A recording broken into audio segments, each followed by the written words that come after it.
Olá, boa noite. Pepeto já entrou aqui. Olá, boa noite, boa noite.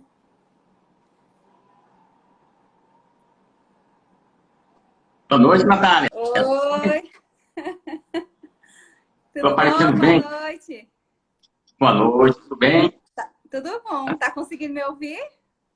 Estou te ouvindo muito bem. Mas tá só um pouquinho. Muito Pronto. bem? Estou ouvindo bem, Natália? Vocês estão me ouvindo bem? Tô ouvindo bem. Vamos dar Ótimo. um tempinho para ver se chega mais alguém, para a gente Certo. conversar, né? Falar um pouquinho Perfeitamente. sobre esse tema e sobre as plataformas digitais. Principalmente nesse Isso. momento aí que nós estamos vivendo, que esse ano tem tudo para nos mostrar aí que já vai fazer 2 anos, na verdade, né, que as plataformas digitais, a tecnologia tem nos ajudado bastante no processo educacional, não só no processo educacional como escola, mas inclusive nos processos de trabalho, de gestão, de organização, não é, Pepe? Então vamos ver, Exatamente. esperar se mais alguém chega para a gente conversar e bater um papo bem bacana sobre isso. E aí eu já vou dando boa noite ao pessoal que está entrando. Quero dar boa noite para a Lucilene que entrou. Lu, um beijo, Lu. Tô com saudade. Eu acho que é Júnior também. Júnior, seja muito bem-vindo ao nosso bate-papo aqui sobre mitos e verdades da tecnologia.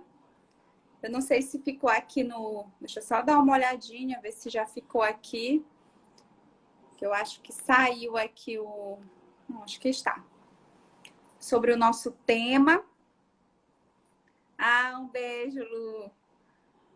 Ai, Agostinho! Que bacana, Agostinho! Um beijo, Agostinho. Seja muito bem-vindo também. Que bacana. Coloquei o fone só para te ouvir melhor, Natália, para não Tá atrapalhar, com... para não ter Mas tá retorno. legal? Tá me ouvindo bem? Tá ótimo. Ah, então tá perfeito. E aí eu vou começar logo aqui fazendo as apresentações, a honra da casa. Então, Anderson, seja bem-vindo, Anderson. Nós estamos aqui no Instituto Interagir com um projeto muito bacana, pessoal, que se chama Conexão Interagir. E dentro desse projeto Conexão Interagir, nós estamos promovendo algumas lives com abordagens sobre educação, saúde, tecnologia. E hoje nós estamos recebendo aqui esse convidado muito especial, que ele é palestrante, ele é escritor, ele é humorista, ele é professor, ele é youtuber, ele é pai, ele é um monte de coisa aqui, que veio aqui Tudo somar enquanto. e colaborar aqui com a gente. Pedro Henrique é o nome dele, mais conhecido como Pepeto Carneiro. Então, seja muito bem-vindo, é um prazer estar conversando contigo. É um prazer de verdade. Seja Perfeito, bem-vindo. Natália. Inclusive, tem um analista e um super especialista entrando na área aí, Diogo, que trabalha exatamente com tecnologia educacional. Pronto. Aí, falando das tuas áreas, das tuas experiências profissionais, de tudo aí que eu já falei, porque aí tu já tem uma trajetória aí muito grande, mais de 20 anos de história, né, de experiência nessa área de tecnologia, de informação. Então, fala um pouquinho sobre isso. Eu tenho contato, Natália. Primeiramente, boa noite, pessoal. Eu, como a Natália já falou, sou Pedro Henrique, também conhecido como Pepeto Carneiro. Eu tenho experiência eu já lido com tecnologia desde 1990, que foi quando eu ingressei no curso na época da computação. Em 90, eu acompanhei toda essa trajetória, todo esse desenvolvimento que a informática foi sofrendo ao longo desse tempo. Então, antes, mexer com informática não era um universo tão amplo, apesar de ser, porque sempre, quando a gente fala em tecnologia, a gente sempre divide duas grandes áreas, que é a parte de sistemas e a parte de hardware. E desde então, essas áreas vêm se desenvolvendo e eu venho acompanhando esse desenvolvimento. Então, eu tenho mais de 20 anos de experiência especificamente com tecnologia. A partir de um determinado momento, eu ingressei mais para a área de gestão, e aí eu sempre unindo o conhecimento que eu tinha em tecnologia com a área de gestão, até o momento, para ser palestrante, eu sempre quis ser palestrante, eu pensei, para eu fazer uma palestra, eu preciso dominar o tempo. Eu tinha essa dificuldade. Aí eu pensei, se eu de um determinado momento eu começar a dar aula, eu vou dando aula todos os dias, eu vou aprender a dominar esse tempo. Tanto que antes eu pegava um conteúdo, Natália, e em 20 minutinhos eu esgotava aquele conteúdo. Eu não tinha aquela tranquilidade para ir conduzindo o conteúdo, passando de uma maneira que fosse mais simples para o aluno, que fosse Sim. uma maneira que ele pudesse digerir de uma maneira mais tranquila. Eu era meio afobado, eu ia chegando e ia derramando o conteúdo. Isso são coisas que a gente vai aprendendo. E realmente foi uma vivência que me ajudou muito sobre esse ponto, de dominar o tempo, de dominar o tempo.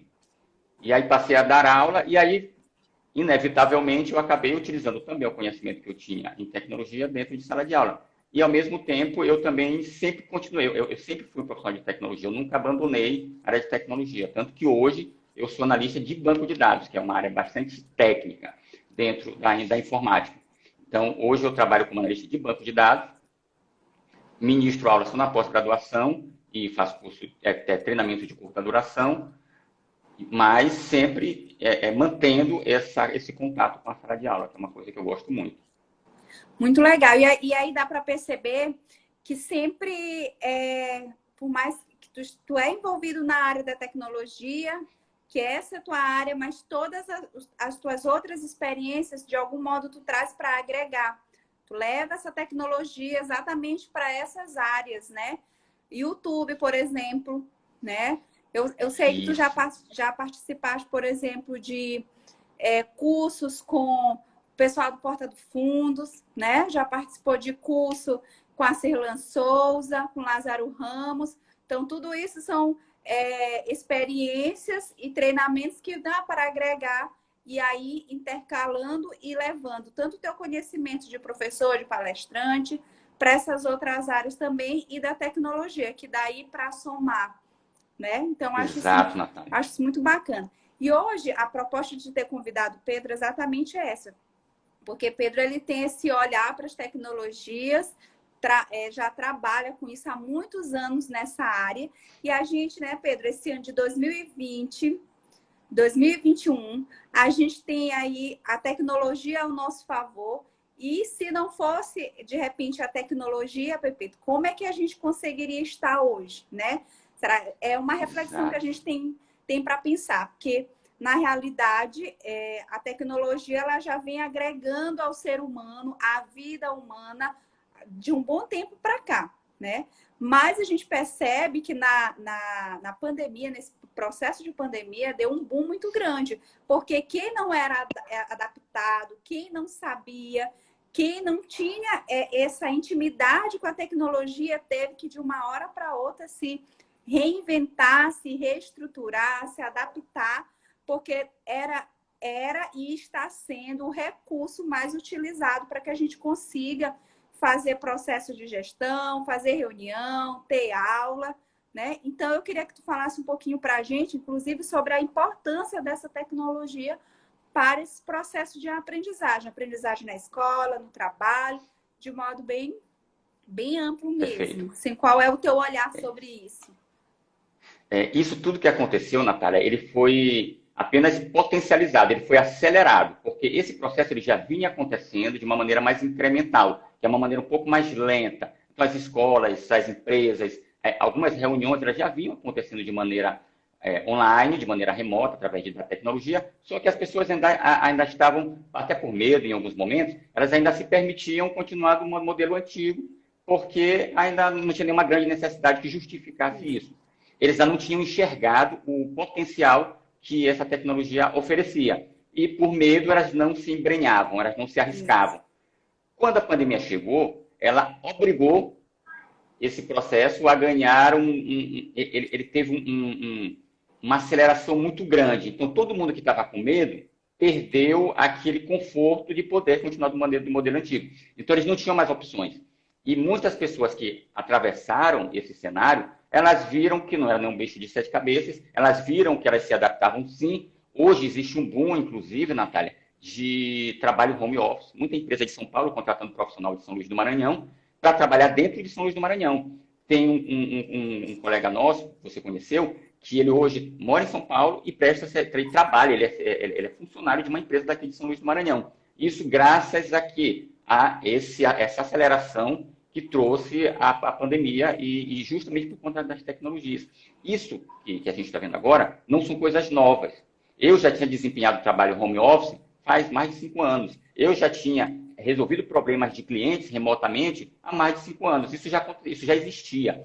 O que aconteceu é que ele virou a única opção para se executar determinadas atividades dentro desse período. E foi realmente um salvador da pátria. Porque, em alguns casos, será que essa tecnologia ela consegue levar o mesmo conteúdo para o aluno? Será que ela consegue fazer com que o aluno realmente se interesse? Consegue, mas a gente descobriu isso ao longo do caminho. Enquanto a gente não tinha experimentado, todo mundo estava com medo de isso não acontecer. A gente vê que tem situações em que a tecnologia ela até potencializa. Eu já ouvi relatos de alunos que preferem assistir a aula sentadinho ali perto da sua família, terminou, fechou o computador, já está em casa. E tem casos também de aluno que eu fiz um debate todo com cenário, os alunos ficavam no monitorzinho deles, lá os alunos que estavam apresentando, os convidados que estavam avaliando, eles tinham um monitorzinho, todo no cenário, todo cheio de frescura, de não sei o quê, coisas que a gente só consegue fazer dentro da tecnologia, dentro de um ambiente virtual, de um ambiente digital. Só que isso a gente foi enxergando à medida em que a gente ia experimentando. Não foi um processo que trouxeram para a gente pronto e a gente já pôde utilizar. A gente foi realmente aprendendo. Agora, o que não pode é eu, enquanto professor, pegar a mesma dinâmica de uma sala de aula presencial, pegar o mesmo PowerPoint que eu pego lá, entra lá num ambiente digital, ficar só passando esse PowerPoint e achar que eu vou produzir o mesmo efeito. Evidentemente que quando a gente muda de cenário, a gente muda de contexto, a gente precisa fazer uma adaptação a esse contexto. E aí é que entra o feeling, a sensibilidade do professor e até o suporte institucional. Que em alguns momentos o professor ele realmente não tem, ele é um excelente professor, mas ele não tem ainda esse discernimento, porque ele não experimentou, e aí é importante ter uma equipe que dê para ele esse suporte. Exatamente, e trazendo inclusive para esse âmbito escolar mesmo, tanto os professores quanto as escolas, os alunos, todo o corpo docente, discente, a gestão, todo mundo teve que ter esse momento de adaptação, né, e remodelagem, tanto dos processos de ensino, quanto inclusive das próprias plataformas educacionais. Porque, como tu falou muito bem no início aqui do que a gente está debatendo, não é novo e algumas escolas já caminhavam para esse processo de transformação mesmo para a era digital, para o ensino de aula remota, para o ensino do híbrido. O que a gente não tinha, por exemplo, era o ensino da educação infantil, né? Isso não existia, mas na educação superior a gente já vem passando por esses processos. Mas mesmo assim, as instituições de ensino que já tinham alguma ferramenta, já tinham algum recurso a esse respeito, também tiveram que se remodelar, se reestruturar, porque o que nos pegou assim foi de grande surpresa, né? Ninguém estava esperando. Tanto é verdade isso que eu percebo, Pepeto, que do ano passado para cá, as escolas já conseguiram se reinventar por vezes, né? Iniciou-se primeiro aquele pânico de como é que vamos conseguir dar aula, como é que vai ficar com o ano letivo dessas crianças, dos jovens, dos adultos, e as escolas foram tentando ali se adaptar do jeito que foi dando. E ao longo desse processo, que já se passou um ano, as escolas foram se reestruturando, se adaptando para dar condições melhores, tanto para os alunos quanto para os professores, mudando de cenário, mudando de plataforma, ou até atualizando as plataformas já existentes, exatamente para pensar nesse processo de aprendizagem. Uma coisa que eu achei muito interessante que tu falaste é que a plataforma a gente não consegue aprender, né? Que tu falou logo no início. E não, a gente consegue aprender. E eu acho bacana isso que as crianças, as menores, né? As crianças elas estão ali com o processo de informação o tempo todo. Então, os professores e as escolas, elas têm que se remodelar mesmo, porque senão a criança ultrapassa. O acúmulo de informação que as crianças recebem, que são de todos os viés, que elas têm uma possibilidade, uma gama de informação que chega muito rápido para elas. Então, é importante que as escolas estejam nesse processo também de transformação para que elas consigam dar conta e consigam acompanhar nesse processo de aprendizagem, não é? Perfeito, Natália. E isso que tu comentaste sobre a velocidade com que as instituições foram reagindo, isso é muito verdade. Teve instituição que reagiu mais rapidamente e teve instituição que reagiu mais lentamente. Isso diz muito respeito à identidade digital, à mentalidade digital da escola, que isso é uma realidade de que ninguém mais pode fugir. Hoje, para pagar uma conta, você faz um Pix. Para você receber um dinheiro, você faz um Pix. Qualquer lugar que você vá hoje, você até estranha. Recebe Pix? Não recebe. Não recebe Pix. Para a gente, isso hoje é uma coisa comum. Mas imagina o que era antigamente a gente fazer uma transferência, a gente pagar, receber através do celular. Isso era impensável um tempo atrás. Então, não tem mais como assim, a gente se desvencilhar da tecnologia. Até o povo aí que namora, o povo tem gente que tem. E que é uma coisa interessante. Instagram, Tinder, a pessoa aprende. Ela não, tem gente que. As pessoas tiveram contato a primeira vez com o Instagram, elas foram ali apanhar, até que elas conseguiram entrar no Instagram. Tinder é a mesma coisa. Eu nunca tive conta no Tinder, porque eu sou da época do Orkut, da época do MSN, não sei o quê. Mas quem se deparou a primeira vez com essas ferramentas, elas souberam aprender e utilizar. Então, não tem esse negócio. Agora, o que a gente precisa fazer, uma virada de chave, é cultural, é de entender que o mundo, hoje, ele está em uma mutação muito mais frequente. O que antes demorava 5 anos, hoje demora muito menos tempo. A tecnologia ela é produzida, algumas empresas, que são empresas de ponta, elas têm acesso, primeiro, a essas tecnologias.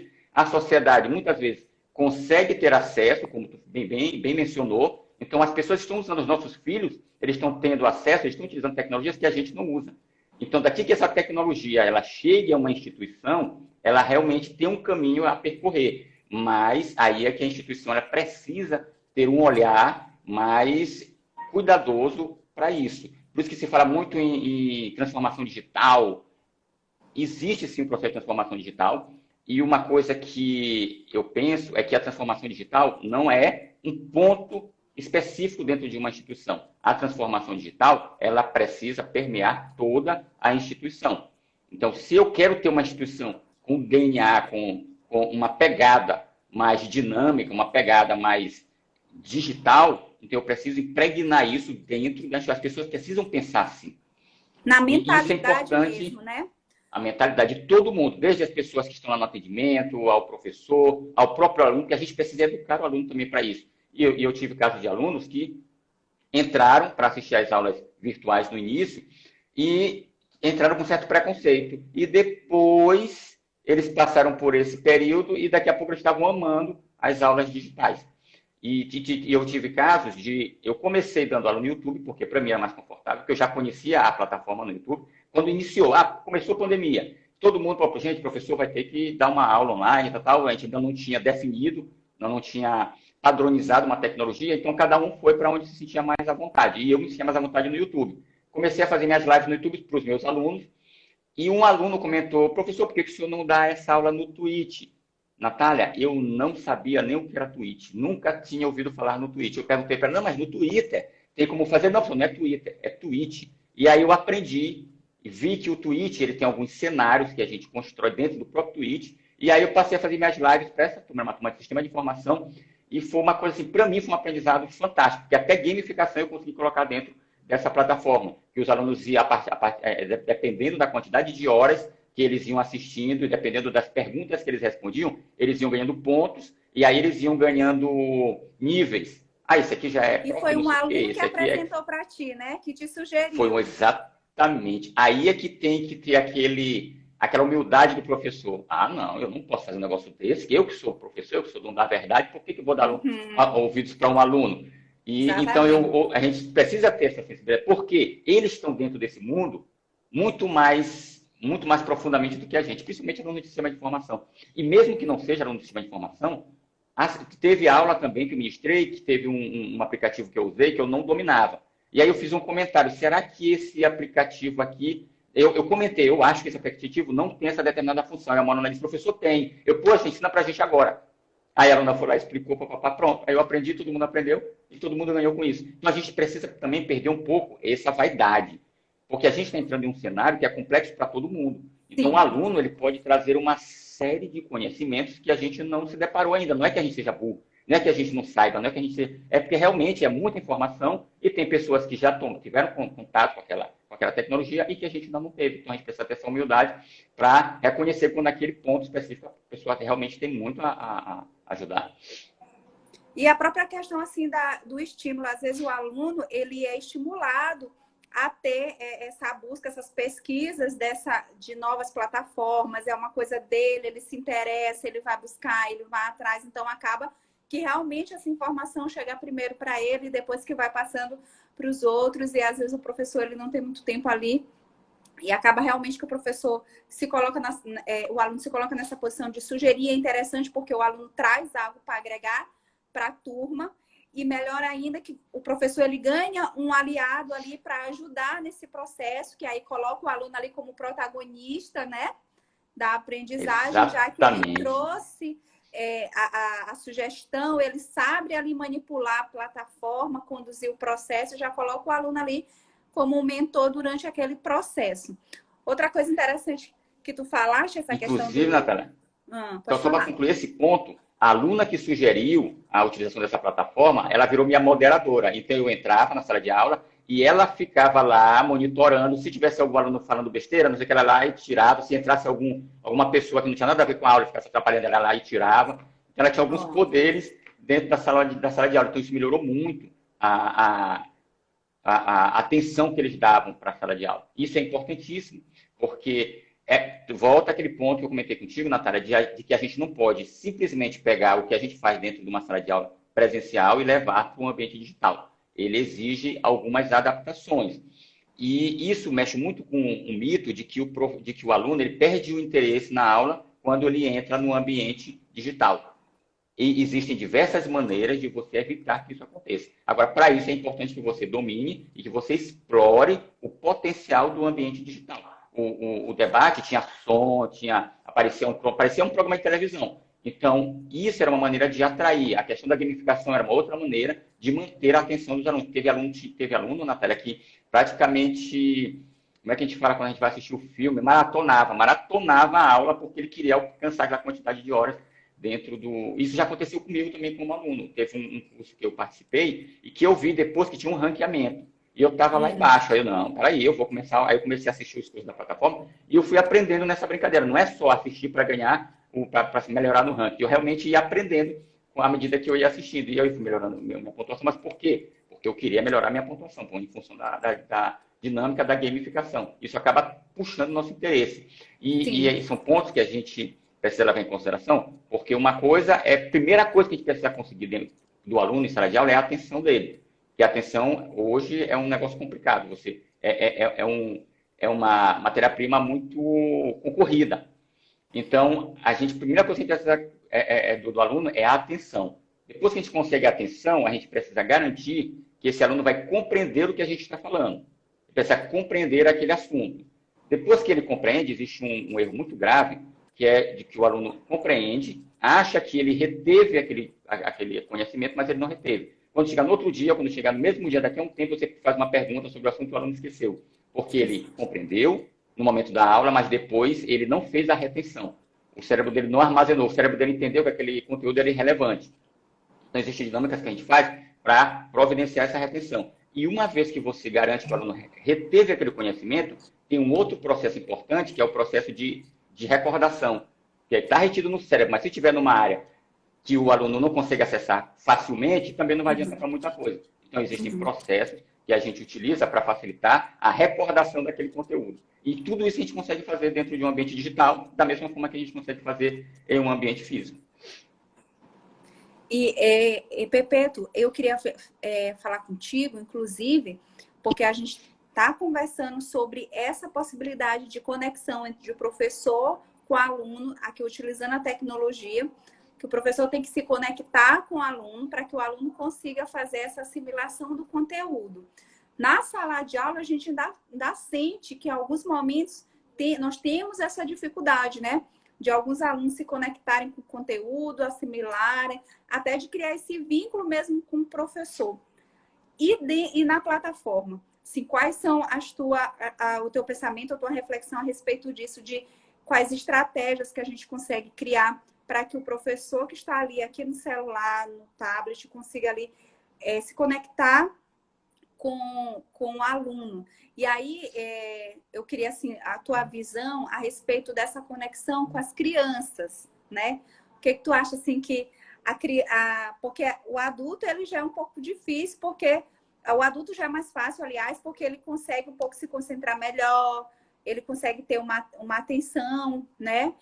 E aí a criança, a gente tem aí um ponto em que a criança ela consegue se concentrar, mas aí em algum momento ela fica um pouco dispersa, ela fica com dor de barriga, ela fica cansada. Tu sabe disso porque tu és pai, teus filhos também passaram por isso, né? Tu pode até dar teu olhar também como pai.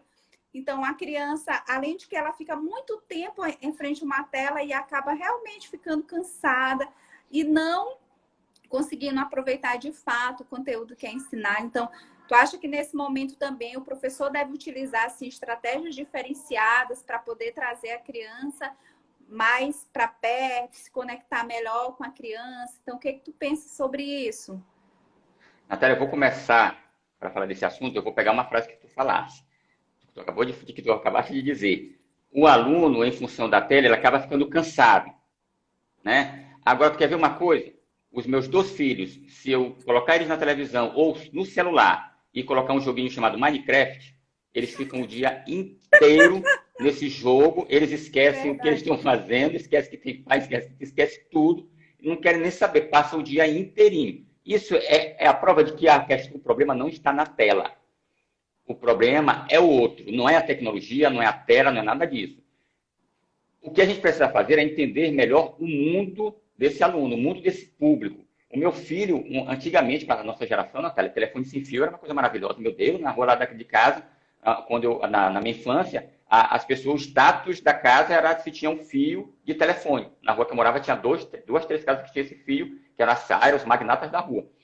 E quando veio o telefone sem fio, para a gente era, puxa, que coisa maravilhosa. Meu filho, quando viu o telefone sem fio a primeira vez, ele perguntou, papai, isso aqui é um telefone?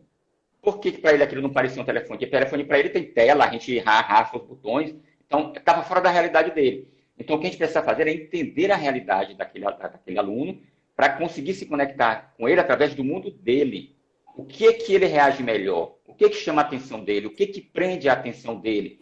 Nesse caso que eu comentei contigo do Twitch, da plataforma Twitch, a plataforma ela é utilizada para os jogadores de jogos virtuais transmitirem as partidas, que eles chamam de streamer. Então, eles são os streamers de jogos. Então, eles já usavam essa plataforma, eles já assistiam os jogadores usando aquela plataforma. Então, a dica que eu dou é, primeiro, vamos entender o que aquela criança gosta.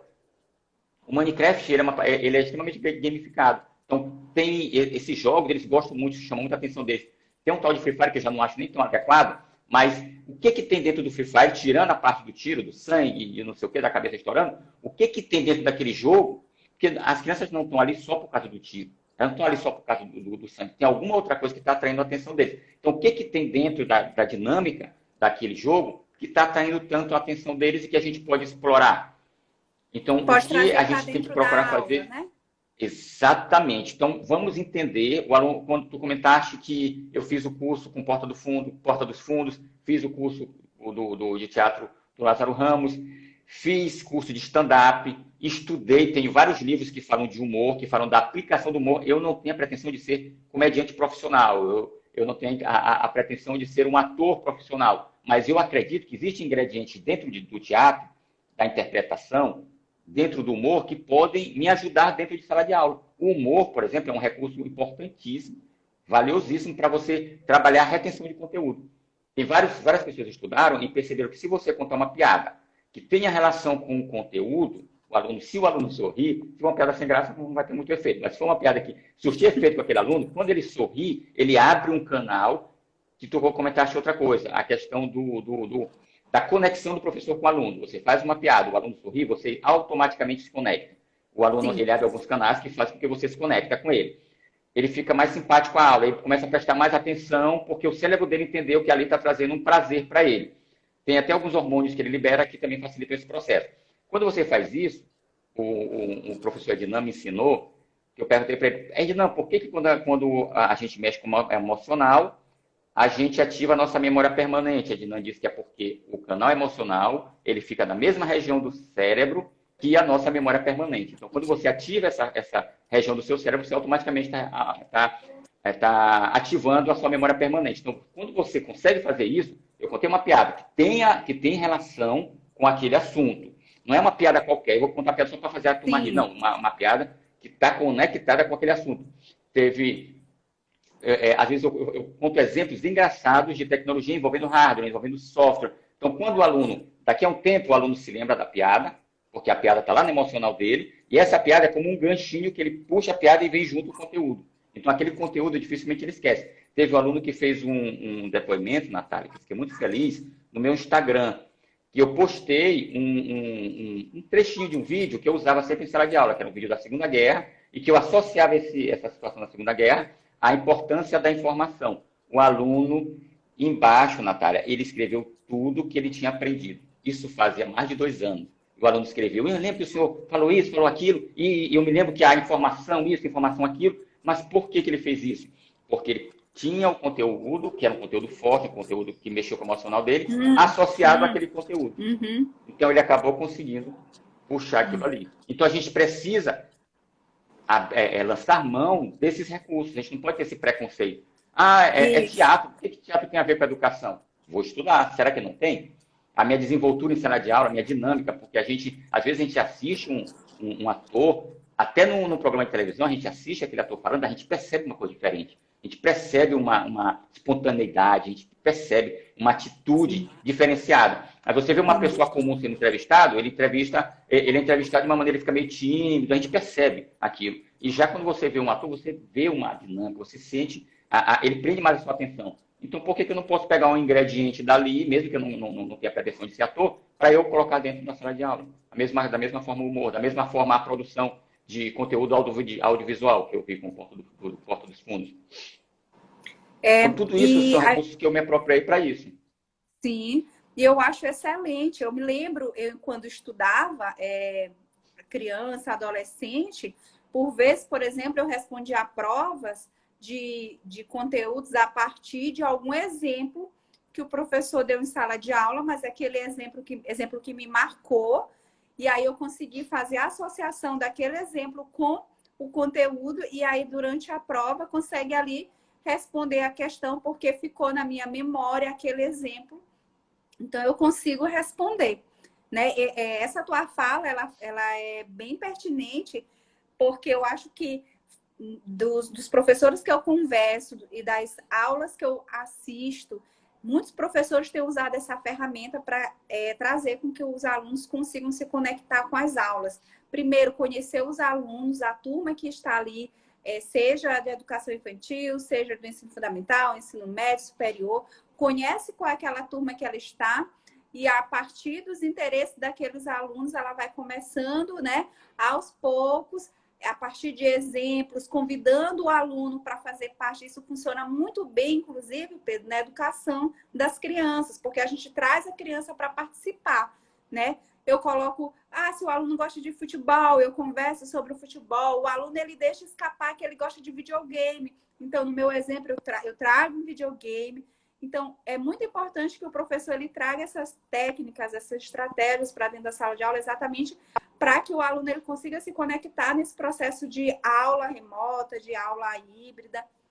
Então, consiga assimilar o conteúdo e assim chegar na aprendizagem. Isso tem acontecido bastante, que eu percebo, inclusive mesmo em casa, sobre essa reinvenção dos professores nessa aula remota, nessa aula via tela. Então, tem acontecido muito e eu percebo que tem dado certo.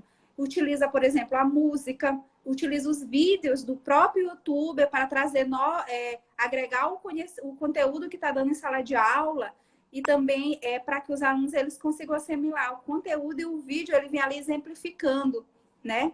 Então, são várias metodologias ativas mesmo, né, que são utilizadas para que os alunos eles consigam alcançar essa aprendizagem. Então, são vídeos que o professor pode trazer vídeos, pode trazer um aplicativo, né, novo para os alunos acessarem. Por exemplo, por experiência própria, veio aqui para o meu filho um aplicativo para ele baixar e fazer cálculos matemáticos. Então, ele gosta da matemática e aí agregou o aplicativo que ele gosta muito de estar aqui no celular mexendo. Então, surgiu um interesse, ele conseguiu fazer a atividade e foi divertido, né? Então, consegue aprender. Essas atividades são muito importantes, Natália.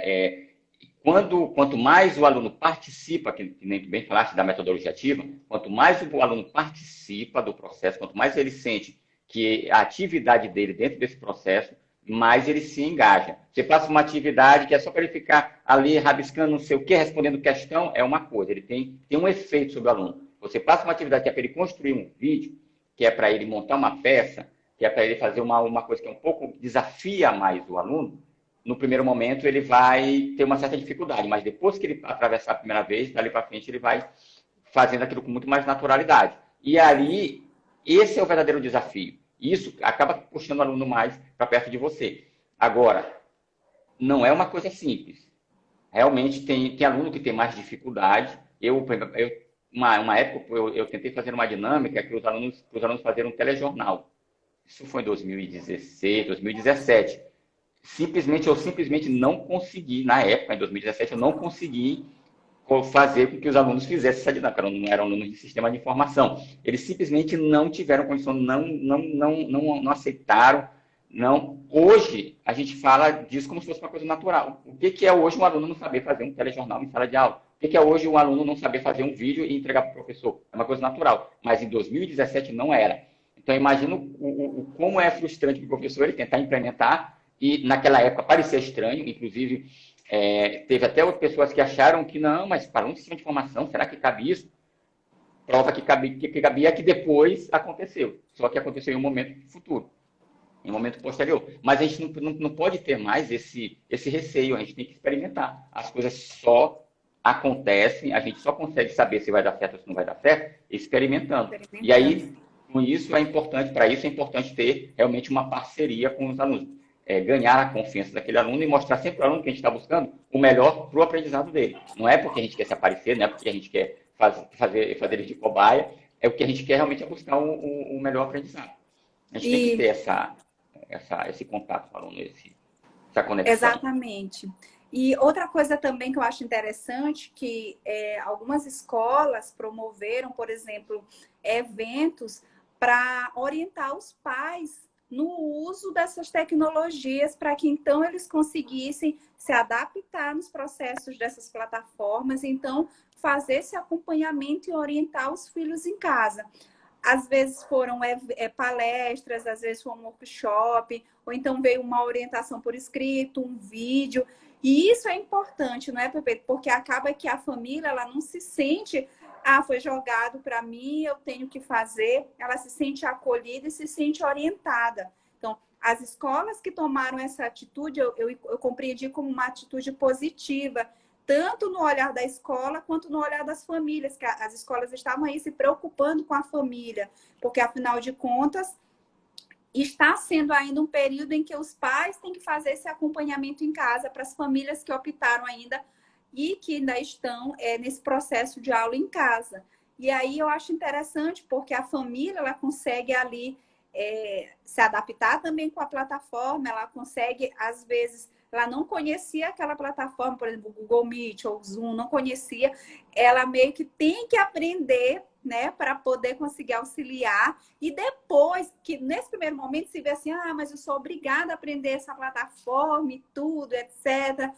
Nesse momento pode até ser visto assim, né? Algumas pessoas podem ver. Só que naquele momento vai servir para a criança, mas os processos de trabalho vão se transformar e já estão sendo transformados nessa modalidade que os próprios pais também irão se beneficiar. Quantos pais não aprenderam a utilizar, por exemplo, o Zoom e depois as suas reuniões de trabalho foram por meio do Zoom e às vezes por causa das escolas que mandou aquela orientação, ele conseguiu aprender, conseguiu se adaptar e aí serviu para a criança, serviu para ele, e ele consegue também administrar melhor o acompanhamento, não é? Então a gente percebe aí que teve essa preocupação e nem sempre, e nem sempre não é negativo, né? Se a gente olhar de modo, é positivo. Agora, claro, a gente está falando aqui do processo da tecnologia, que ela tem uma gama de possibilidades, mas a gente sabe que a educação presencial, ninguém está falando sobre, vamos transformar tudo em aula remota, nada disso. A gente sabe que a educação presencial é a educação que deve acontecer, principalmente com os pequenos, né? Mas a tecnologia, assim, ela consegue trazer as crianças para essa ação de aprendizagem e também traz os pais, né? Em decorrência que tem que fazer o acompanhamento.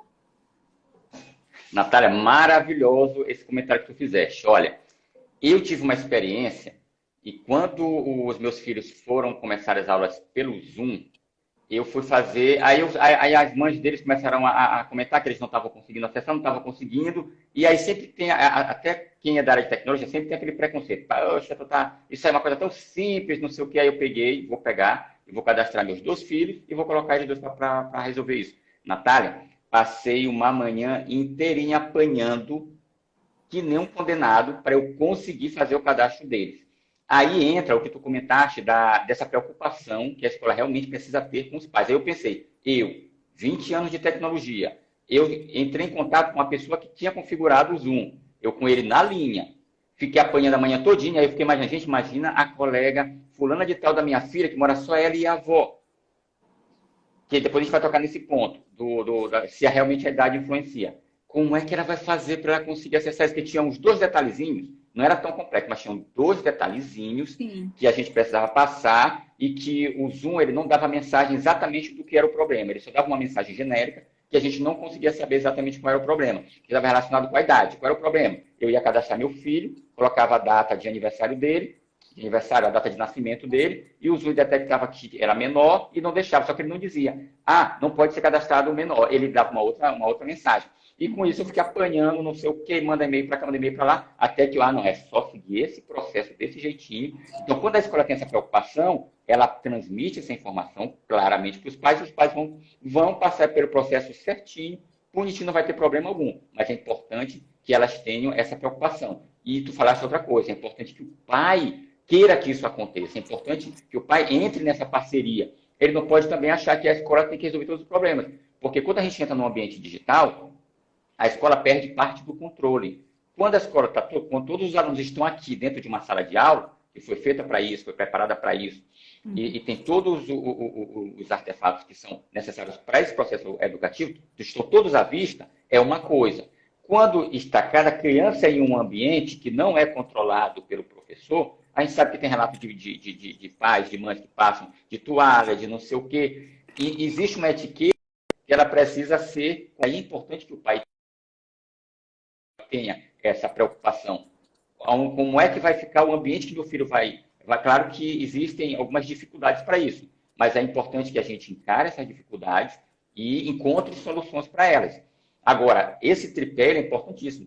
Professor, que é, na verdade, a instituição como um todo, o aluno e o pai, para que esse processo ele aconteça de uma forma equilibrada. Agora, outra coisa que tu falaste, eu concordo, não é que agora a aula vai ficar o tempo todo online. Realmente, como tu falaste, dependendo da idade do aluno, e dependendo da vivência dele também, é que às vezes não é só a questão da idade.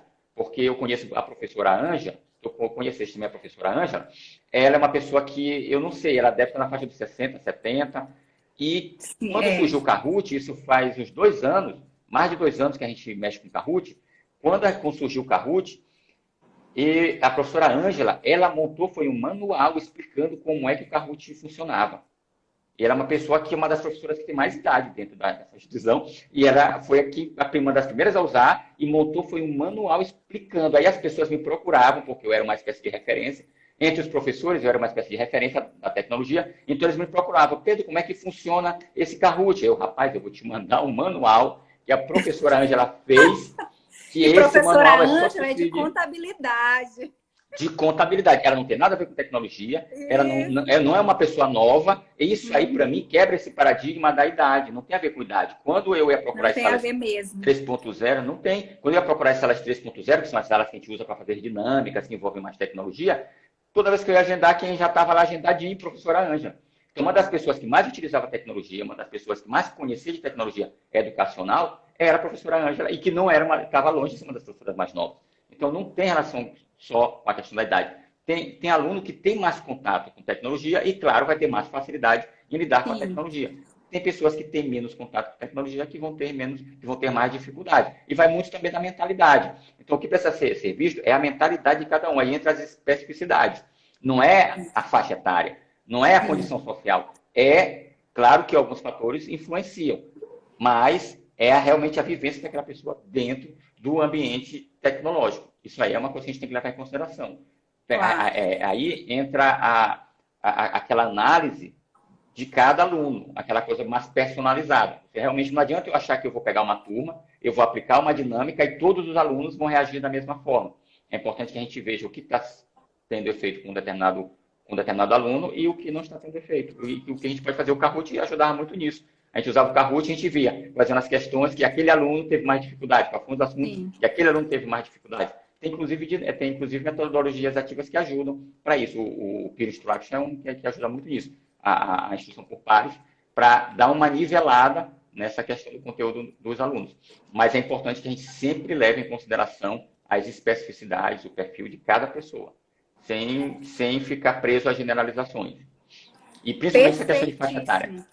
Perfeita essa tua fala, porque uma sala, a gente tem uma sala bem plural, né? Dentro da sala de aula é totalmente plural e ao mesmo tempo que ela é plural, ela é individual, ela é única, porque cada pessoa é específica, cada pessoa é única.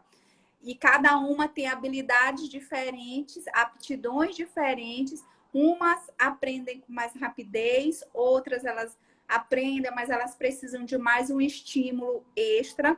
Outras, elas têm um pouquinho mais de dificuldade nessa área, mas não quer dizer que ela não consiga fazer, né? E é preciso que seja levado em conta todo esse processo dentro da sala de aula quando vai se pensar, por exemplo, numa metodologia para ser aplicada, né? Num trabalho, em um seminário, numa metodologia diferente, inclusive tanto no processo de aula presencial quanto nesse processo de aula pela tela remota, né? Então, é preciso pensar mesmo nas especificidades de cada aluno. E quando a gente fala de modo aluno, né, Pepeto, a gente fala assim, desde a criança até ali o ensino superior. Porque a criança Exato. cresce, mas ela continua sendo ela com com suas habilidades, seus defeitos, suas dificuldades, seus lados positivos. E aí uma estratégia bacana é aproveitar o que cada um tem de melhor, né? Ir lá Isso. estimular essa fase que tem de bom e fazer com que ela consiga superar aquelas limitações do que ela tem de dificuldade. Aí entra aí o professor como grande mediador desse processo, né? Exato. Uma coisa que tu falou, Natália, uma coisa que tu citou lá no começo foi que os pais eles tinham uma certa barreira em relação ao Zoom, em relação à aula mediada por plataformas, mas muitos deles depois tiveram que utilizar as plataformas porque nos trabalhos deles foram utilizados. Isso é maravilhoso. Isso é mais uma prova de que isso não é um problema de sala de aula. Isso é um problema de mundo. O que, na Isso. verdade, não é um problema, é uma solução. Isso está propiciando a possibilidade do home office, por exemplo. O home office, outro dia eu estava me dando conta de que o home office é uma oportunidade das pessoas conviverem mais com quem elas realmente gostam. Porque tu imagina o seguinte, Natália, a gente fica 8 horas por dia no trabalho. Ok, a gente gosta das pessoas que a gente convive no trabalho, sem problema algum. Mas o que a gente gostaria mais de passar essas 8 horas com a nossa família ou com os nossos colegas de trabalho? Eu acho, no meu caso, eu preferia 1000 vezes passar perto da minha família. Isso envolve alguns Também. desafios. Agora, o que isso propicia? O home office eu vou ficar mais tempo com a minha família e eu vou ficar menos tempo. Não é que eu não vá mais ter contato com os meus colegas de trabalho. Eu vou ter contato com os meus colegas de trabalho. Mas vai ter uma reunião, vai ter uma semana que tu vai ficar indo para o trabalho, mas tu vai conviver com eles em menor intensidade e vai conviver mais com a tua família. Então, isso eu acho que fortalece muito os laços. Tem uma questão até social dentro desse contexto. Isso está sendo propiciado por onde? Pela tecnologia. Ela consegue dar essa proximidade. Claro que as famílias que estão desestruturadas vão se desestruturar mais ainda, porque vai intensificar tudo. Se é uma família onde tem muita harmonia, a família vai se harmonizar mais ainda, as pessoas vão se aproximar mais. E aí, se o teu filho ele tem a oportunidade em alguns momentos ele ficar em casa, assistir a aulinha dele dentro de casa, vai conviver mais ainda com você. Claro que tem algumas regras que precisam ser respeitadas para que uma coisa não atrapalhe a outra.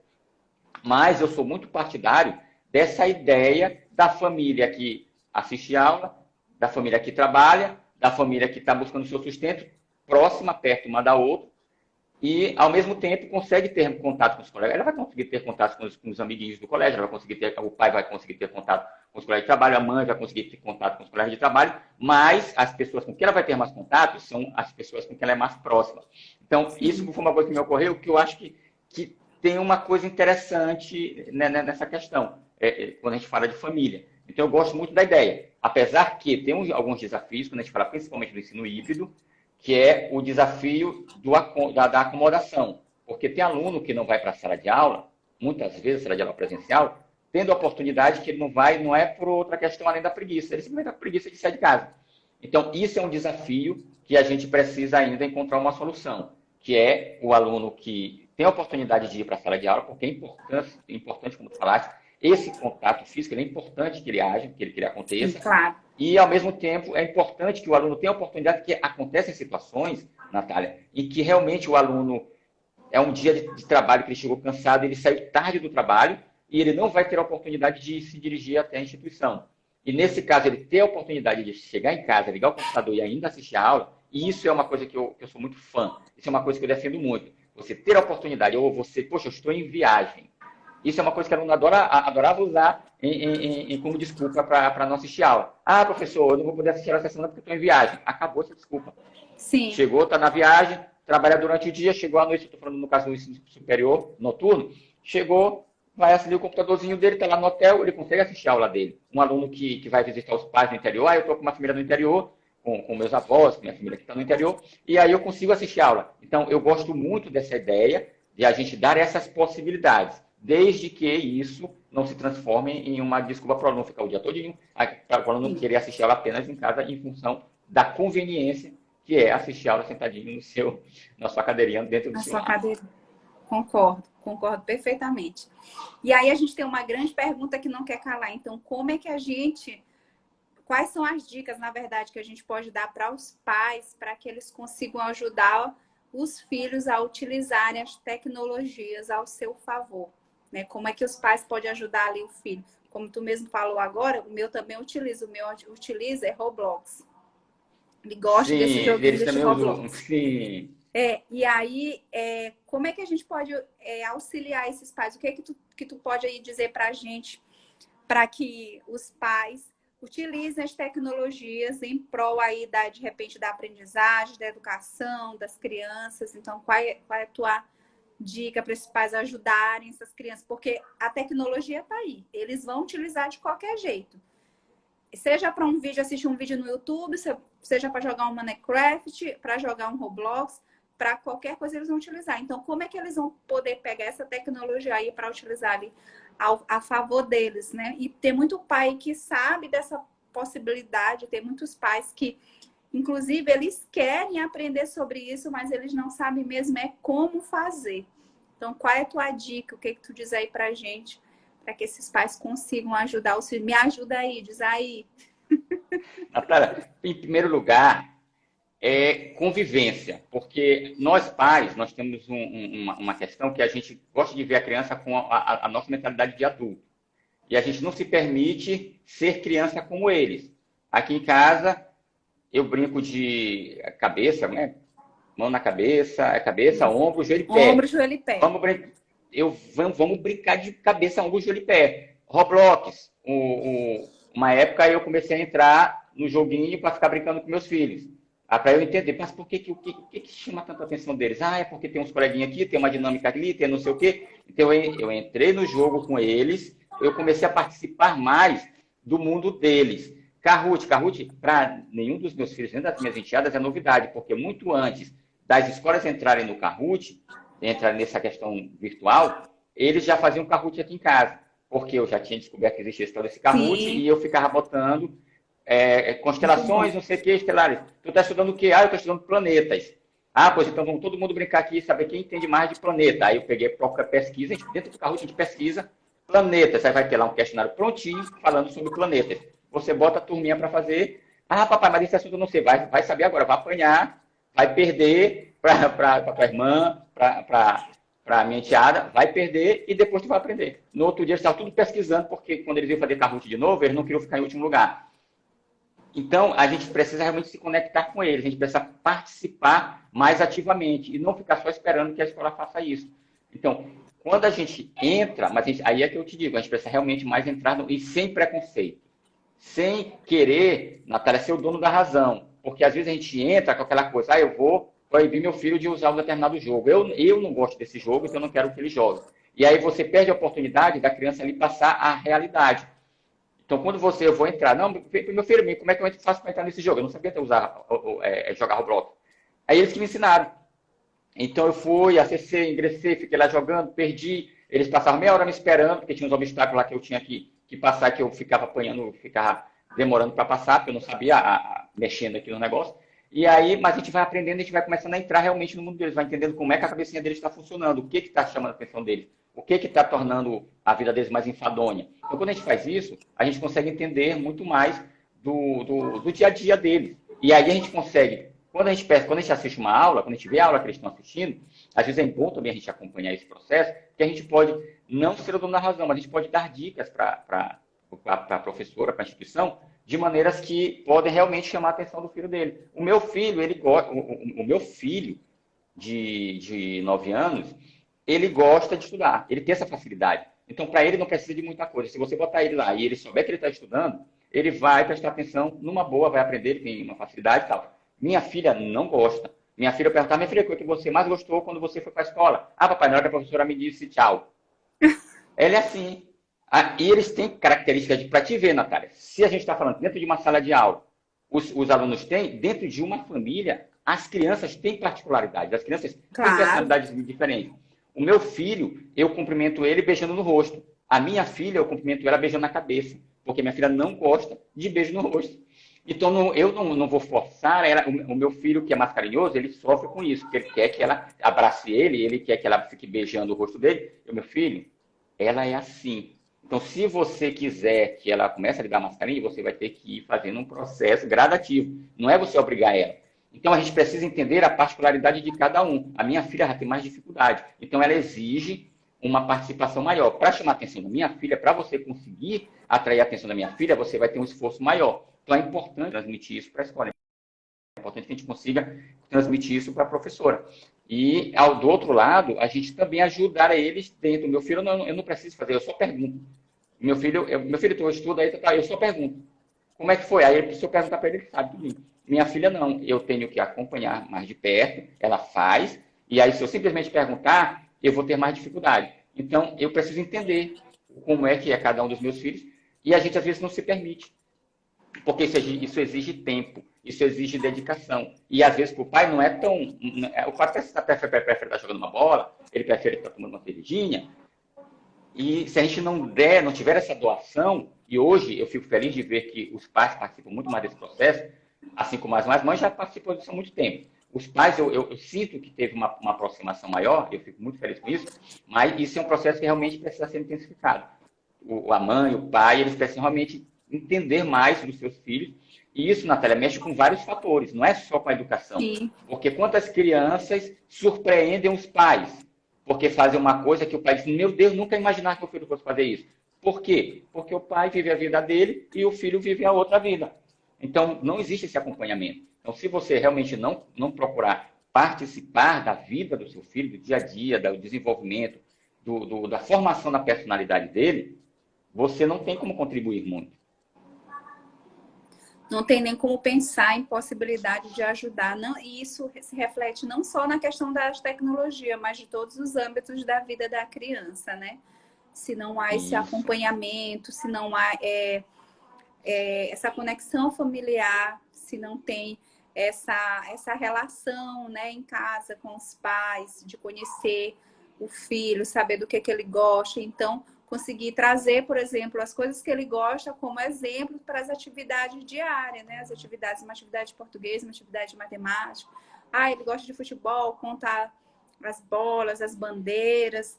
Ele gosta de Coca-Cola, de refrigerante Coca-Cola, colocar a Coca-Cola em algum exemplo de alguma matéria e assim estimular as disciplinas, né? E aí trazer, porque é aquela questão que a gente começou no início, ele vai conseguir lembrar dos exemplos e aí sim ele consegue se conectar com a disciplina, com a matéria, né? E aí Exato. eu Uma queria coisa falar também, contigo. Natália, Ah, só para complementar, uma coisa também que os pais, eu não sei se eles fazem, mas é uma coisa legal conversar sobre o que aconteceu dentro de sala de aula. Meu filho, qual foi o assunto que você mais gostou hoje? Ah, sim, papai, eu gostei do assunto perfeito. tal. Qual foi? Todas as vezes que eu ia buscar eles no colégio, eu vou buscar eles no colégio, eu sempre pergunto. Qual foi o assunto que tu mais gostou? Tu fez alguma coisa legal no colégio hoje? Tu fez alguma coisa errada? A minha filha ela tem muita liberdade para falar comigo. Uma vez ela até falou para mim, eu fui descobrir o que era BV, é BV? Acho que é isso, BV. Boca Virgem. Diz que, papai, não sei o que, perdi o BV. Aí, meu Deus, o que é BV? Eu não sabia. E aí ela foi me dizer, papai, Boca Virgem, quer dizer, ela beijou a primeira vez. E ela me fala na maior naturalidade, porque eu respeito as questões dela. Se está Sim, errado, eu vou lá e explico, minha filha, isso está errado por causa disso, tal. Mas eu não fico o tempo todo repreendendo. A gente precisa dar liberdade para eles conseguirem se soltar com a gente. E aí é bom, porque quando você pergunta para o seu filho, meu filho, qual foi o assunto que você mais gostou? Ah, papai, eu gostei do assunto. Aí ele está rememorando aquele assunto. Ele está refrescando o assunto dentro do cérebro dele. isso. Quando a gente faz isso, e ele está me ensinando. Como ele está me ensinando, ele está me mostrando o que ele aprendeu, o cérebro dele está entendendo que aquele assunto é importante. Eu já estou aplicando o assunto, então esse assunto é importante. O que o cérebro faz, em vez de ele colocar na lixeira, ele armazena lá na memória Sim, permanente. Porque perfeito. o nosso cérebro ele faz essa conexão o tempo todo. Ele critica isso o tempo todo, esse assunto, porque o nosso cérebro, o nosso armazenamento, nossa memória, ela é um recurso escasso. Então, eu não consigo, não vou encher minha área a minha memória com coisas desnecessárias. Então, ele fica se perguntando o tempo todo. Isso é importante? Isso não é importante? Isso é importante? Não é importante? Quando ele entende que aquilo é importante, ele manda para a memória permanente. O fato de você aplicar aquele conteúdo, ou de ele estar relacionado a alguma coisa emocional, faz com que o cérebro mande isso para a memória permanente. Perfeito. E aí, Pepeto, quais são aí os mitos e as verdades sobre as plataformas educacionais? Algumas a gente até já comentou, Natália, a questão da idade. Porque pela minha idade eu não consigo. Isso não está relacionado com idade. Eu Então, tenho um idade é exemplo. um mito, né? Então, É um idade, mito, vai não anotando tem. aí, pessoal. Idade é mito. Você Tem não nada a precisa ver com idade. ter uma certa idade para poder aprender as tecnologias que vão surgindo, né? Isso está relacionado com a sua intimidade com tecnologia. Eu tenho o caso da minha família. Minha tia tem 70 anos, a minha mãe tem 65. A minha tia já mexe com WhatsApp, com Facebook há muito tempo. Ela já lida com tecnologia com maior facilidade há muito tempo. Mamãe tem mais dificuldade. E a minha tia tem mais idade do que minha mãe. Então não é porque uma é mais velha, porque a outra é mais nova. Uhum. O seu contato com a tecnologia. Você tem muito mais relação com o seu contato com a tecnologia do que com outra coisa. Eu não vou me adaptar à tecnologia. Vai se adaptar sim, porque se você não se adaptar, daqui a pouco você não vai conseguir fazer um monte de coisa ou vai perder a oportunidade de fazer coisas de maneira mais fácil. Quem diria, Natália, há um ano, quem diria que a gente ia conseguir, eu vou me deitar aqui, vou me deitar para fazer compras no supermercado. A gente nunca imaginou. Já existia um embrião, uma ideia de um aplicativo que faria isso, a gente em outros países já existia, mas para a gente ainda não era uma realidade. E isso se tornou uma realidade agora. Eu, inclusive, prefiro comprar no aplicativo, porque quando a gente vai o ambiente de um supermercado, ele é todo construído para atrair a nossa atenção. A altura que o produto está, a ordem que os produtos estão, Uhum. a localização da padaria, tudo isso é pensado para fazer com que a gente compre mais. Então, Por isso quando que tem você entra cheio no de supermercado, coisinhas nos caixas. Bombons, um monte de coisinha nos exatamente, caixas. a fila única lá. Então, criaram a fila única também por isso, Natália. O supermercado também tem outros que não tem a fila única, que são as filas lá separadas, mas tem aquela fila única, na verdade, ajuda muito na questão da fila, porque você realmente entra na ordem, mas ao mesmo tempo é mais um lugar para bombardear a gente com coisas para atrair a nossa atenção. Então, quando eu vou no aplicativo, eu compro realmente o que eu quero, porque eu vou pesquisando aqui um por um, e aí encontrei, aí eu vou para peço bonito, daqui a pouco as compras chegam aqui em casa. Não preciso me submeter a fila, a ambiente cheio, então é muito mais tranquilo. Então a gente precisa fazer isso, a gente precisa se adaptar, porque a tecnologia daqui a pouco está em todo lugar. Eu sou advogado. Advogado, hoje tem um programinha de inteligência artificial que ele traz um precedente, ele encontra precedente, ele encontra jurisprudência de processo em outros lugares, e ele facilita muito o trabalho do advogado. Então, não é só em sala de aula, então a gente precisa se adaptar realmente, porque é uma realidade em todas as áreas. A medicina está sendo revolucionada. Se a gente parar para analisar, dentro do cenário da tecnologia, direção. Eu não gosto de dirigir, eu gosto de conduzir o veículo, mas eu não gosto de trânsito. E a gente descobriu agora, recentemente, que o computador ele consegue executar esse trabalho de dirigir muito melhor do que o ser humano, porque o computador ele não está sujeito a problema de relacionamento, a raiva, a estresse, não está sujeito a nada disso. E o computador ele tem um mapa, que se estiver bem atualizado, ele consegue saber tudo o que está acontecendo naquela esquina que nós não estamos olhando. Então, ele tem muito mais condições de fazer isso. Então, é uma realidade. Esse caminho ele não tem mais volta. Então, a gente precisa se adaptar, sim. Tem pessoas que têm mais dificuldade, mas isso acontece em qualquer área, Natália. Eu comecei a fazer natação agora, estou 2 meses apanhando que não condenado. Pedro, tu tem facilidade para aprender tecnologia? Tem, mas porque eu já trabalho com isso há 20 anos.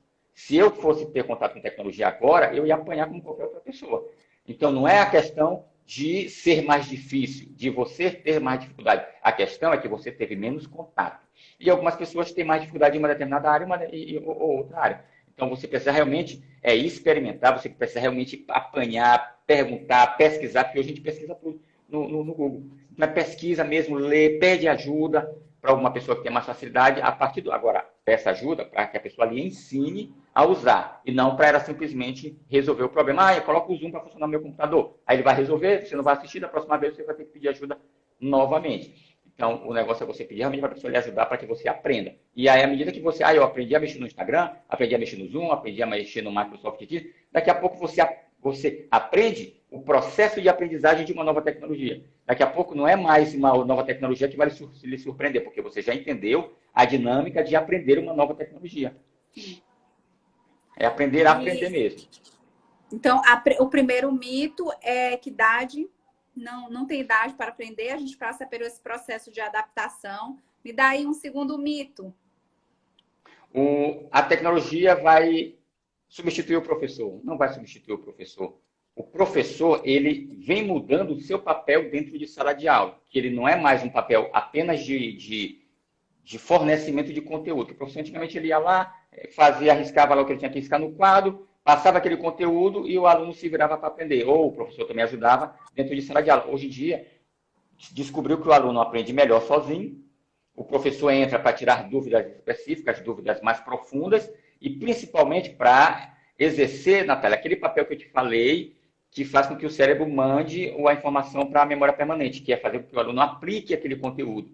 Então, o professor, ele produz dinâmicas, ele faz uma curadoria de conteúdo, porque conteúdo existe em abundância, e o professor ele vai procurar conduzir aquele aluno, respeitando as suas particularidades, para aquele conteúdo, para o formato que aquele conteúdo está sendo feito, que se adapta melhor àquele aluno. Isso é que o professor tem que fazer em predominância. Claro que ele ainda vai fornecer conteúdo, que a gente fala muito assim, não, mas está tudo no YouTube. Quem foi que fez o conteúdo que está no YouTube? Quem foi que fez o conteúdo que o aluno está lendo? Quem foi que escreveu o livro que o aluno está lendo? Então, de alguma maneira, aquela pessoa, ele está sendo um professor. O aluno vai buscar a informação em algum lugar. Então, o professor vai continuar fornecendo a informação. O professor agora ele tem um papel de mediar mesmo o processo dentro de sala de aula, conduzir aquele processo, mas ele pesquisa, ele investiga, ele instiga, ele estimula, né? O processo da criação, o processo da imaginação, o processo da aprendizagem. E aí ele parte ali dessa mediação, até porque o aluno ele não pode... Hoje já não se pode mais ensinar como antigamente, que se chegava com os conceitos ali ditos, né? As definições, tudo ali, tudo certinho, para o aluno pegar ali, decorar e copiar no caderno. Não, hoje o aluno ele é estimulado a pensar naquele conceito, né? Ele é estimulado a trazer os conhecimentos prévios dele, agregar ali durante a aula, traz um exemplo, traz uma outra coisa, para ele ser participativo, né? Ele não está ali como ouvinte. Ele é um sujeito participativo da aula. Exato, tem que conduzir o aluno a encontrar suas próprias verdades e acabar com aquelas verdades absolutas. E isso mexe muito com a vaidade de muito professor. Esse aqui é o problema. Mas tecnologia não vai substituir ninguém. E, inclusive, a tecnologia, por um lado, ela tira muitos empregos, mas, por outro lado, ela também cria muitos empregos novos. E aí é importante que a gente esteja atento. O mundo da programação está bombando aí. A área de tecnologia da informação, o que mais tem aí é trabalho. Agora, eu, enquanto professor, eu preciso entender que a minha profissão exige um amadurecimento em certas áreas.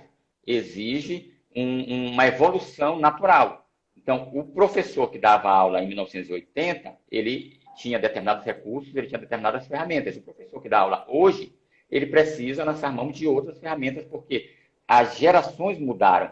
A forma desse aluno aprender mudou. A concorrência em distração desse aluno mudou. Eu preciso entender esse cenário e preciso lançar mão das melhores ferramentas que vão me ajudar nesse processo. Então, isso é um processo constante, um processo que não vai acabar nunca. Então, vai chegar um momento que a gente vai entrar numa universidade toda virtual, que o aluno tem lá o bonequinho dele, que ele entra na sala de aula, que ele faz isso, que ele faz aquilo, um ambiente completamente virtual. Quando esse cenário chegar, a gente precisa estar adaptado, a gente precisa saber o momento em que vai aderir aquilo ali e não precisa ter esse medo, porque quanto mais medo a gente tem, mais a gente demora a entrar e aí isso pode, inclusive, tirar a gente do mercado, porque tem um monte de gente aí que está chegando, já está estudando e está procurando sair na frente. A gente precisa realmente manter esse processo evolutivo. Me dá o terceiro mito que tu pensou. O que tu acha? A tecnologia aumenta o trabalho do professor. E isso é mito, Natália, porque o que aumenta o trabalho é a adaptação, não é a tecnologia. Se mudar a metodologia de ensino, você vai ter que se adaptar à metodologia de ensino. Quando eu entrei para dar aula a primeira vez, tinha acabado de implantar o iPad. Eu tive que aprender a dar aula no iPad. Depois que eu aprendi a dar aula no iPad, eu não queria mais saber de dar aula de outra forma. Era meu iPadzinho. O que variou foi que eu mudei de iPad para o meu smartphone. Que aí eu achava demais eu ficar andando com o iPad e mais o telefone. Aí eu falei, o iPad eu só uso para dar aula, o telefone eu uso para tudo. Então eu vou pegar o que eu faço no iPad e vou colocar no meu telefone e aí vou ficar dando minha aula. Então tudo meu era no meu celular. Mas isso também foi um processo de adaptação. Então essa questão de que aumenta o trabalho do professor, ela não é uma verdade. O que é verdade?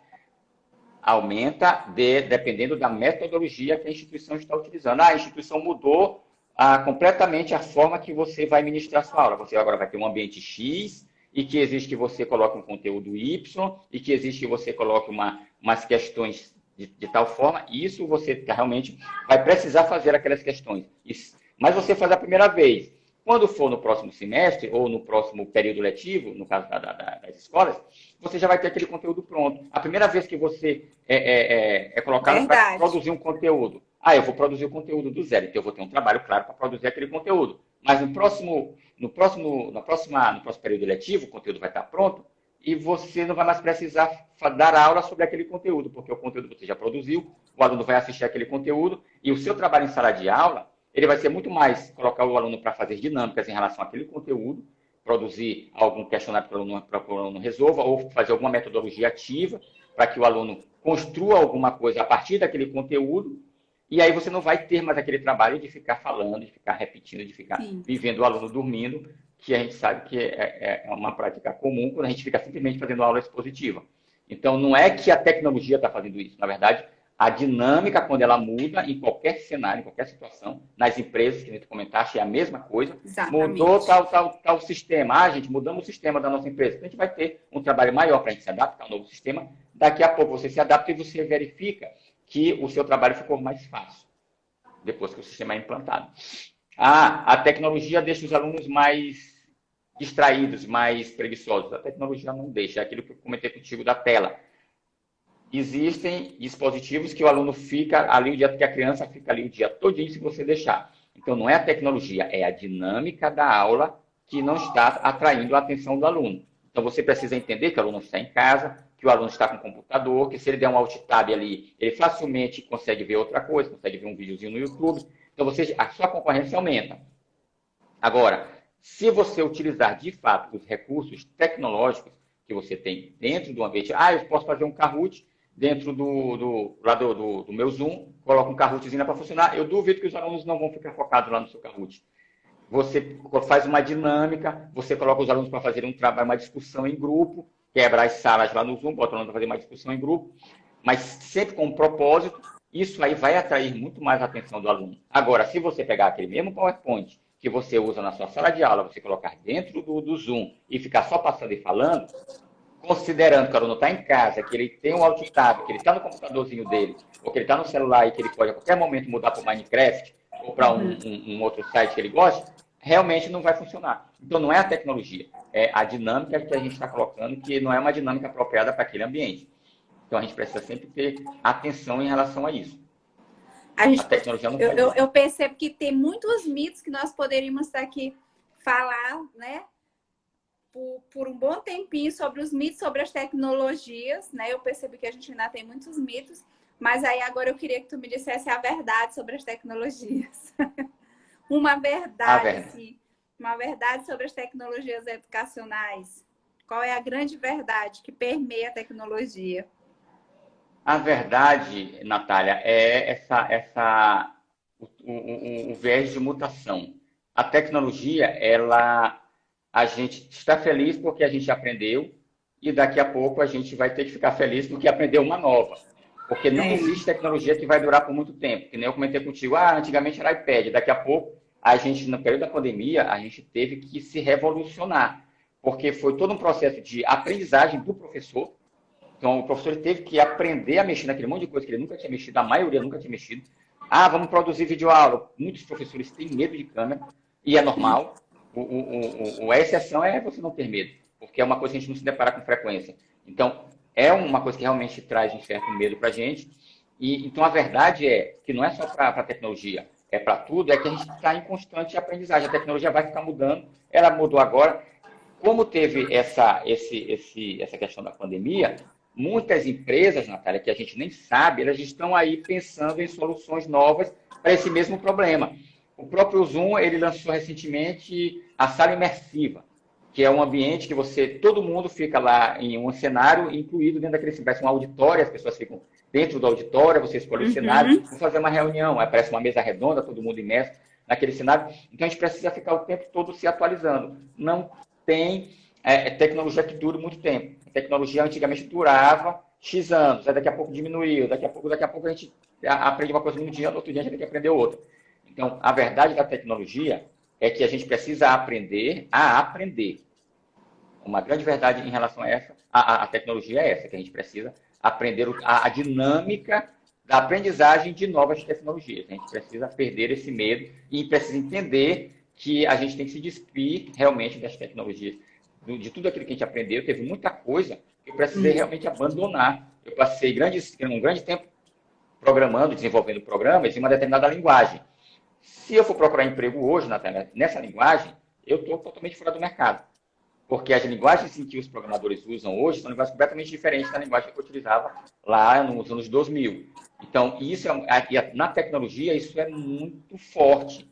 Quando você está dentro de uma área médica, o que tem na área médica são novos produtos, novos remédios que vão surgir, novos tratamentos, você precisa ficar se atualizando. Mas não na velocidade com que as pessoas que estão colocadas na tecnologia precisam se adaptar.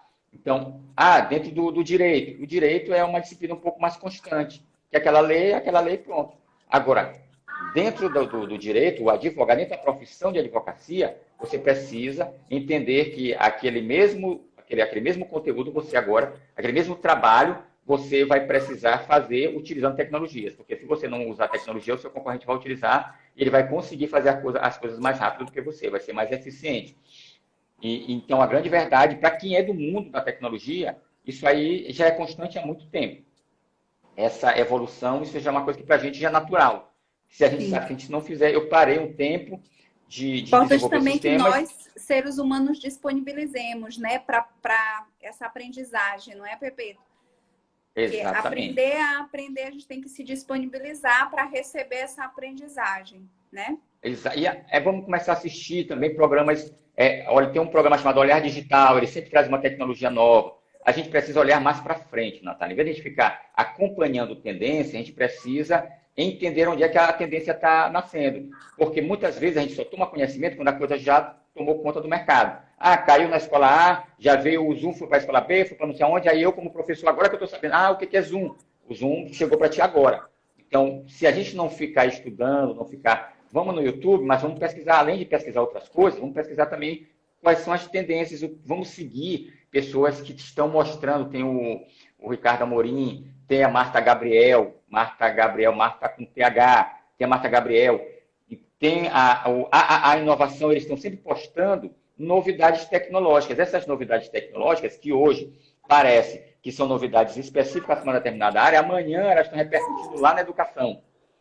O radar, o micro-ondas que a gente conhece, ele foi uma tecnologia que surgiu durante a Segunda Guerra Mundial, com o surgimento do radar. Construíram um radar, ondas de rádio, e esse radar deu origem ao que a gente chama hoje de micro-ondas.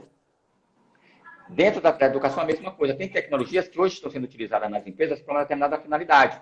Amanhã, essa mesma tecnologia ela pode vir a ser utilizada na sala de aula. Ou você, como professor, pode pegar essa tecnologia e trazer você para a sala de aula. Então, existe uma abundância de ferramentas que a gente precisa conhecer, que a gente precisa dominar, e aí ver de que forma ela pode contribuir. Mas a gente precisa sempre ficar pesquisando. Então, essa gula, esse apetite por coisa nova, por descobrir novidades, a gente precisa ter não só no âmbito da fofoca. A gente precisa que a turma gosta muito de novidade ali de fofoca, não sabe o que está acontecendo na vida de não sei quem, Big Brother. Não estou dizendo que está errado. Mas, além disso, se é uma coisa que você gosta, procure também se acostumar a gostar de ver novidades dentro de outro âmbito também. O que tem de novidade na medicina? Já tem um braço mecânico, um braço robotizado, que o médico vai aqui com uma precisão muito maior do que a precisão humana. Será que isso em algum momento não vai cair dentro da sala de aula? Então, é importante a gente estar muito antenado. Perfeito. Pepe, eu acho que a gente poderia ficar aqui falando um bom tempo sobre esse processo de transformação da tecnologia, o que ela influencia tanto na educação, na aprendizagem, quanto em outros setores, não é verdade? Porque tem tanta coisa para se falar, para se refletir a respeito disso, e é um assunto, um tema tão importante para que as pessoas consigam partilhar dessa informação, né? De perceber que também não é só ela que acha que é difícil, não é só ela que passa por determinadas situações, é um processo mesmo que todos nós, seres humanos, passamos de adaptação, de reinvenção, de transformação. Então, é um processo. Nem todo mundo aprende do mesmo modo, nem todo mundo aprende ao mesmo tempo, mas todos nós somos capazes de aprender, né? Então, aquele pai, por exemplo, que acha que não consegue, aquela família que acha que consegue, a gente precisa se abrir, né, como tu falaste, para esse processo de aprendizagem, aprender a aprender, se disponibilizar e fazer as experiências, e tentando, estudando, lendo, verificando, né, fazendo experimentos, né, para então a gente chegar nesse processo e tentar acompanhar essa evolução tecnológica, o mais forte que a gente conseguir. E aí eu quero dizer assim, Pepe, tu tens mais alguma contribuição para a gente? Isso, só em relação a isso, só para te encerrar, em relação a essa questão que falaste de aprender a aprender, a boa notícia é que o nosso cérebro, ele aprende realmente isso. À medida que você começa a executar uma outra atividade, o cérebro ele vai se reconfigurando, ele vai criando outras sinapses, conexões cerebrais, outras conexões, sinapses, exatamente, né? Exatamente. E isso faz com que ele se prepare para aquilo ali. Com o tempo, você com o hábito, com o processo, com a consistência, a regularidade, aquilo vai virando uma coisa normal para você. E quando você não faz, o cérebro vai lhe puxando, não, tu tem que fazer mais aquilo, porque eu estava me acostumando. Agora que eu estou gostando, tu está deixando de fazer. Então, isso é muito comum. Fizeram um estudo e descobriram que uma região do cérebro do pessoal que trabalha com Uber, com os taxistas, ela era mais desenvolvida do que a mesma região do cérebro dos motoristas de ônibus. Por quê? Porque os motoristas de ônibus estavam sempre no mesmo trajeto. E os motoristas de táxi, de Uber, eles estão o tempo todo buscando trajetos novos, aprendendo e tudo mais. Eu vivo no Google Maps. Que eles iam tanto, estimulando outras áreas do cérebro. outras áreas, e desenvolveram essas outras áreas. Eu vivo no Google Maps, tanto no trabalho, no trabalho não, tanto no computador quanto no aplicativo. Às vezes eu estou num lugar que eu já sei qual o caminho, mas eu boto no Google Maps para ver se ele me dá uma outra alternativa. E com isso a gente acaba descobrindo um monte de caminhos. Mas a gente precisa ter essa vontade, isso precisa ser natural para a gente, espontâneo. E à medida, depois que a gente descobre isso, Natália, a coisa aí é um processo natural. Nosso cérebro é uma máquina maravilhosa, ele se reconfigura e ele acaba conduzindo a gente começa a sentir prazer. Da mesma forma que a gente sente prazer assistindo um programa que a gente gosta, a gente também consegue sentir prazer aprendendo coisas novas. Mas a gente precisa, é um processo, precisa se acostumar com isso. Pepeto, então eu quero te agradecer muito, muito. Eu achei assim, a gente conseguiu realmente chegar ao nosso objetivo dessa live. Muito obrigada por compartilhar aqui com a gente, com o Instituto Interagir, tuas experiências, tanto experiência de vivência mesmo na área da tecnologia, ali no trabalho, no dia a dia, tua experiência como professor, né, dentro de sala de aula, com os alunos, tuas experiências de pai, de aprendizagem, outras áreas da tua vida. Então, eu quero te agradecer muito, em nome do Instituto Interagir, por dividir aqui comigo todo esse conhecimento que tu tens aí de 20 anos, né? É muita coisa na tua área. Eu que agradeço, Natália. Né? Então, eu te agradeço muito por ter aceito o convite, por estar aqui nesse momento com a gente. Também quero agradecer as pessoas que vieram aqui nos acompanhar, muita gente dizendo que a live foi show, identifiquei muito com o conteúdo. E aqui, Freitas, e Pepeto. Freitas é conhecido muito não. Obrigada por vocês estarem aqui com a gente. Muito obrigada, Pepeto, foi sensacional. Obrigada de coração. Eu que te agradeço, eu que te agradeço. Estamos sempre às ordens. Obrigado, viu? Foi show nossa live. Tchau, tchau. Obrigado, pessoal, Tchau, tchau. por assistir. Tchau.